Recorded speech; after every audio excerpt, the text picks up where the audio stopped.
we're allowed to talk. Wait. I gotta talk?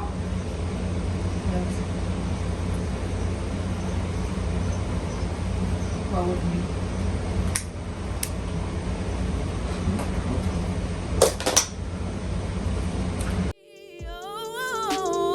I just like the way that we ride.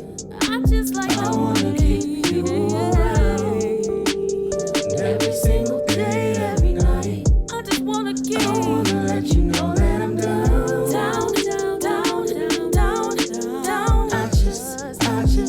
I just wanna keep you around.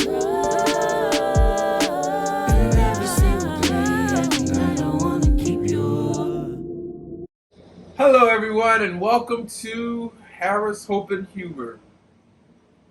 My wife has the best tagline, and I. Where we share our lives as an interable couple. That's why I gotta talk. And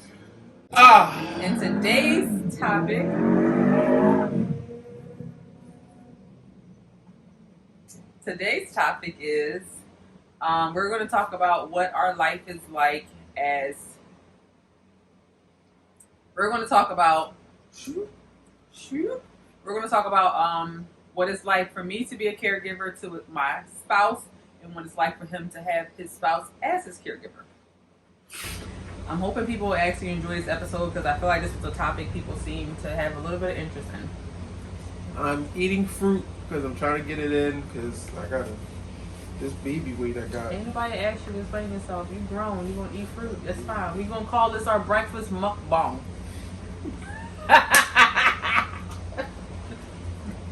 Leon, let's tell the people what everything that you actually need help with. I need help with transferring. I need help with bathing. Not eating, but cooking. Cutting. Cutting. No shade. Grocery shopping. Vacuuming. Mopping. You making up stuff? No, I'm serious. This is all stuff they actually. Okay. That's how you get your hours. Basically household stuff. I need help with everything, to be honest with you. I try not to ask for a lot of help sometimes. I try to do it on my own. Fail a lot of times.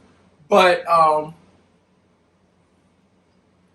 I know a lot of people looking like, yeah, I do so much. Yeah, I do. I have so much. I have so much. I get half of it. I'm like, all right, you think you can finish it off? Yeah. I think that there's a lot of things that, like for example, we'll go to get in the car and I'll be like, Leon, do you need help? No.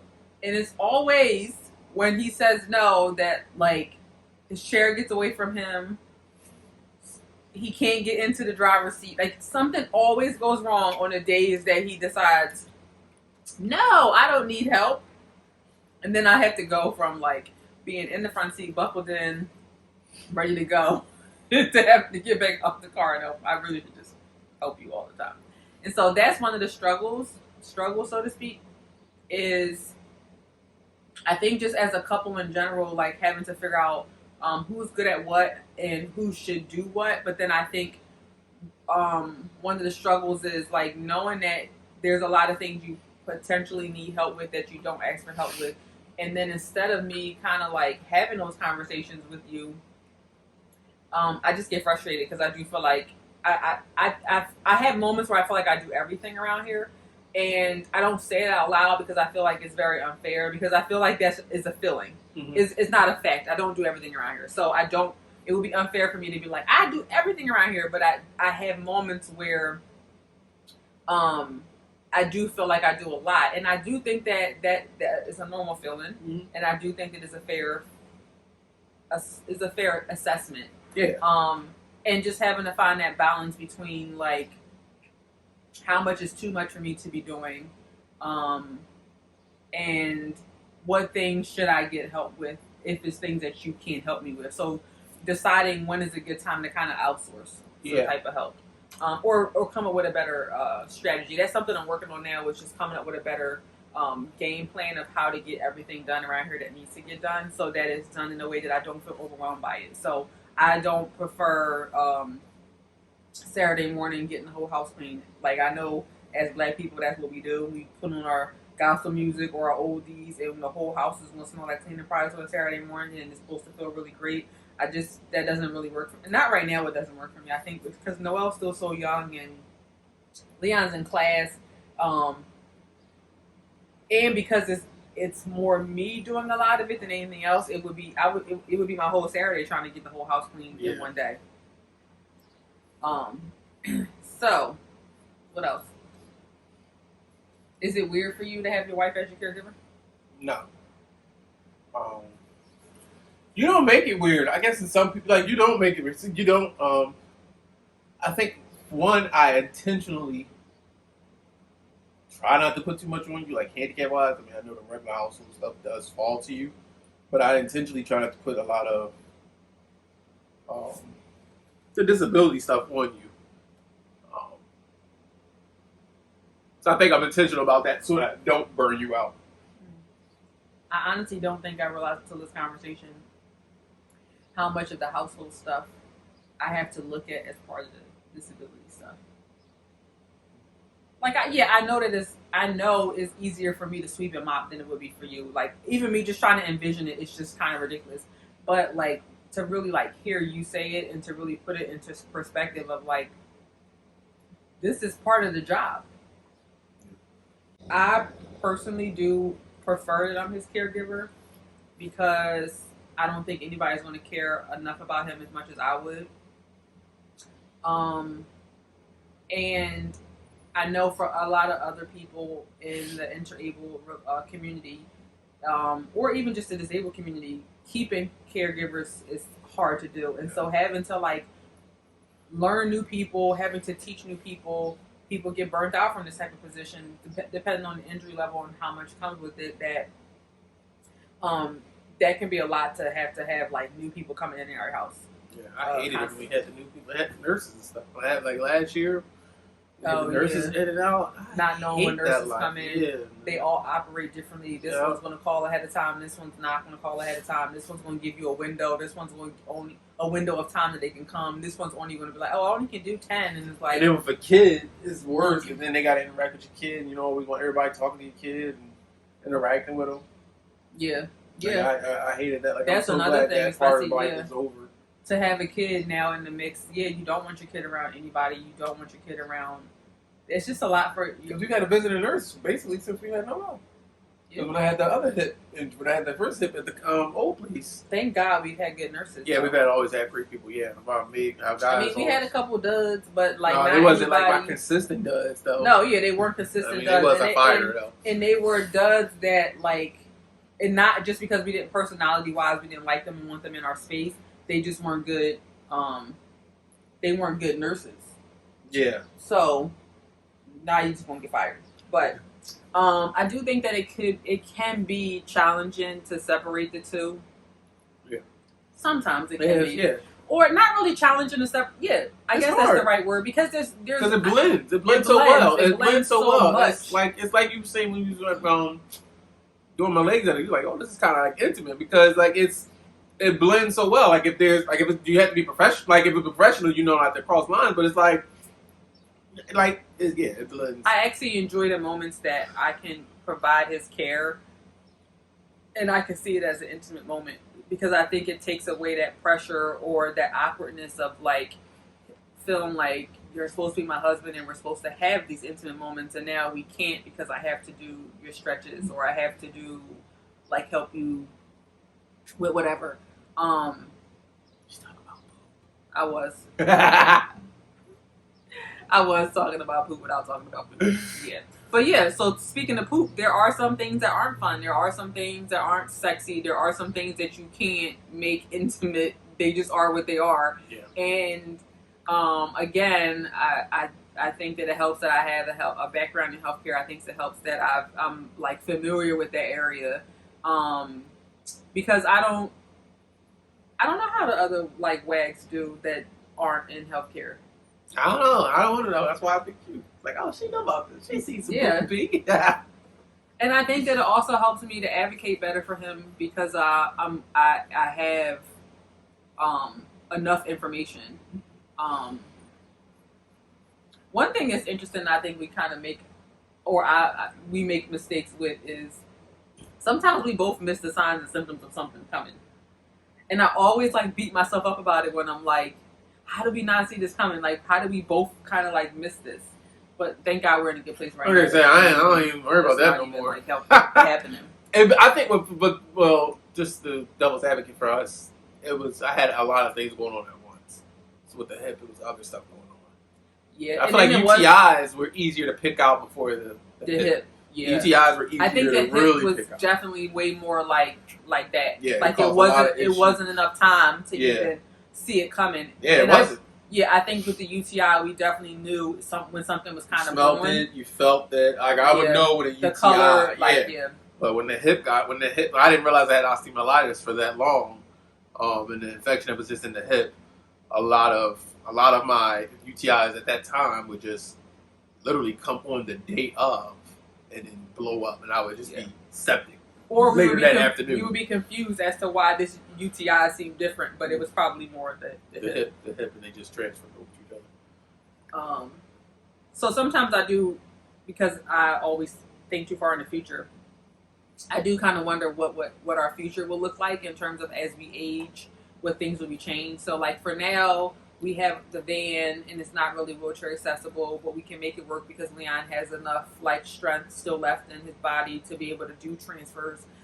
So like planning later to like know ahead of time, okay, look to spend more money later on a van that he can kind of stay in his chair if he needs to, or the transfer might be a little bit like different. Yeah. And then maybe just as we taking care of myself as well so that I can be here for him and do as much for him for as long as I can before we kind of have to like maybe call in for help once we get older.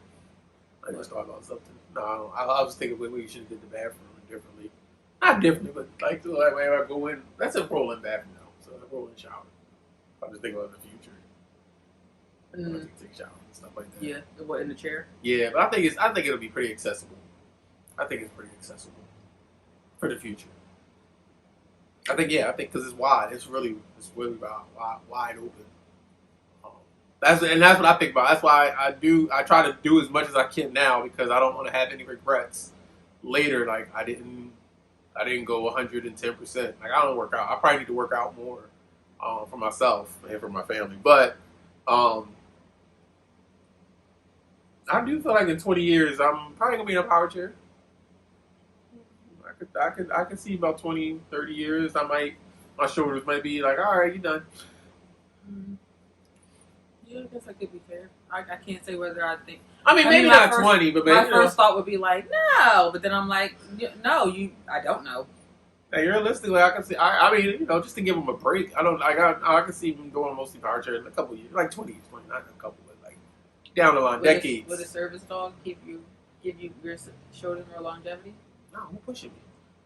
Who transferred me? That's what I'm saying. Like transfer, pushing, like that. That's what I'm saying. My shoulders are gonna be like I'm out. For us, and I will say, I think for us, how easy and how hard it can be is based off of Leon's injury level, as well as his desire to want to be independent. It's a lot of factors, yes. So I think a lot of factors come into play. I also met Leon 7 years post-injury. I think that makes a difference as well, because I do read stories about newer WAGs, which is wives and girlfriends with spinal cord injuries, who they struggle because it's such a drastic change. I don't want to say it's all like ego and pride based, but those factors do play a part in. No, but it's a part of me though, so it is ego and pride. Like it's the reason why I don't always ask for help, and it's really not intentional. It's just like I can do it, but then it's like, oh shoot, I can't. No, but I can imagine. I can't even imagine. I'm not even gonna say I can't. I can't imagine what it'd be like for a couple that was together, able-bodied, and then have to deal with the transformation. I know what it was for me and just my household, how life-altering it is. So, from going to you depended on your husband, and then now your husband depends on you, or vice versa. Everything Like that, that's hard. It takes a certain. paralysis, spinal cord injury takes a lot of mental work as well. You know, it's not highlighted enough of how much your mental plays a part in it. I think a lot of the reason why our life is not as difficult and tough as it can be, because I kind of make a joke about everything. I kind of make everything a little bit light. Stuff be hard, but I think it's the mindset you have that helps. Yeah, I do feel like a lot. I shouldn't say a lot. I do feel like I enjoy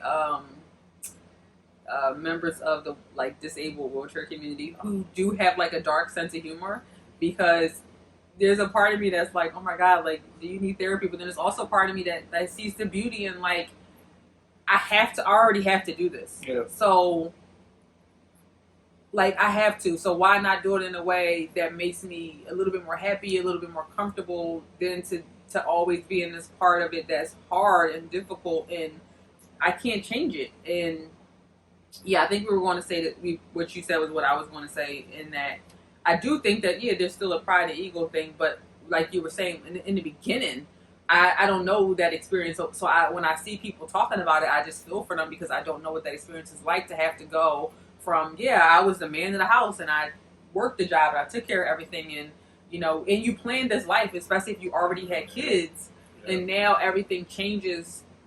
You have to figure all of that out. Like, there's some people who can't even feed themselves. There's some people who don't even have control of their arms. And so I do think that how we navigate, me being his caregiver, does vary based on the fact that his injury level is what it is. Yes. And so, yeah, there's a lot of times where Leon is very capable of putting his socks on himself, but then there's also times that I don't mind helping him.